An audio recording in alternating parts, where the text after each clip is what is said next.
জয় মা তারা, জয় গুরু বামদেব। আমি জ্যোতিষী সৌরভ ভট্টাচার্য। আজকে আলোচনা করব একটা বিশেষ বিষয় নিয়ে। মহিলা ক্লায়েন্টরা প্রায়শই আমাকে ফোন করে, স্বামী স্ত্রীর মধ্যে দূরত্ব বাড়ছে, মনোমালিন্য হচ্ছে, সম্পর্কে মধুরতা আসছে না। তাদেরকে আমি বলি, ছোট্ট একটা জিনিস বদলে দিতে পারে আপনাদের ভাগ্য। তার জন্য কি করতে হবে?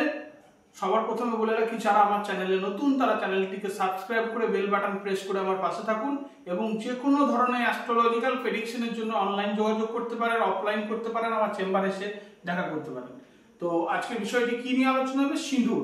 সিঁদুর অনেক মহিলারাই ভুলভাবে ব্যবহার করে। হ্যাঁ, একদম ঠিক শুনেছেন, হয়তো আপনিও ভুলভাবে ব্যবহার করেন।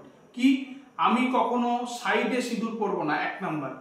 2 নম্বর, কখনো ভেজা চুলে সিঁদুর পরবো না।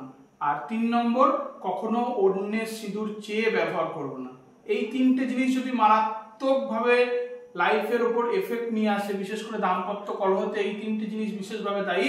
যারা এইগুলো করেন আজ থেকেই চেঞ্জ করে ফেলুন। কি করবেন না? অন্যের সিঁদুর পরবো না, ভেজা চুলে সিঁদুর পরবো না, সাইডে কখনো সিঁদুর পরবো না, সিঁদুর পরবো মাঝ বরাবর। তো সকলে ভালো থাকবেন, সুস্থ থাকবেন। জয় মা তারা, জয় গুরু বামদেব।